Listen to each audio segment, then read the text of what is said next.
The would-be star of Avengers The Kang Dynasty, Jonathan Majors, who was found guilty of various things we've covered on this channel, will no longer be associated with Marvel, that project, the Kang role, and so much more. So since the verdict, he has given his first interview with Good Morning America on ABC, which of course is a property of Disney. So let's talk about what he said. So the first thing they say is that Jonathan Majors only wants to do the interview now and talk about it finally because he believes it's the time to state how he feels about it in his side of the story, which is a little confusing because you'd think they would have done that if they had some sort of, ace in the hole leading up to everything and surrounding it like other people do, but I guess that wasn't the case here.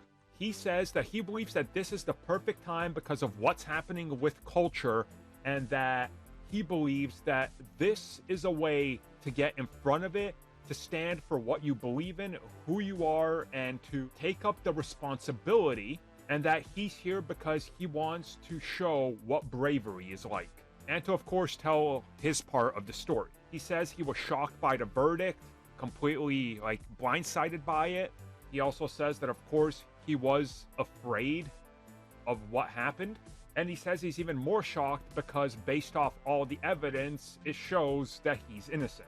During the course of the interview, they bring up all the evidence, including the pictures of what happened to her, including her injuries. And he says he wishes he knew how that happened, but it was not him.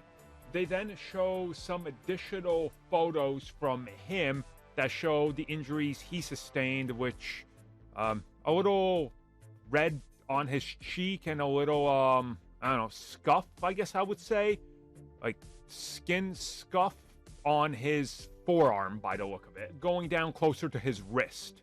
They then bring up some of the previous things that were brought up in terms of what was recorded in audio, some of the things he was saying, some of those things that many people said, boy, that's a little unhinged, right? They brought that up, but they kind of gloss over it to focus on other elements, which is very weird because that was a major sticking point of what is going on with this dude's head. He does apologize for an incident where he knocked over a candle, though, so that's something. And then finally, when asked about everything that happened with her, her injuries, the evidence, his answer was, I don't think I should have been in the car at the time. So not really an answer at that point. He says he shouldn't have been in the relationship because then it wouldn't have led to all this, and wishes he could take that relationship back. And he ended it by saying he's responsible for all the missteps, like dating her and all that, but he is in no way, shape, or form responsible for any injuries or anything that was done to her. So that's it. That's the interview. Disney put it out, obviously under ABC, so we'll see what happens. We'll see what else we hear from it. To me, it's a little weird.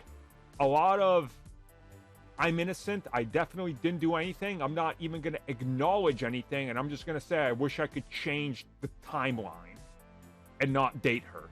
I don't know. What's your guys' take on this?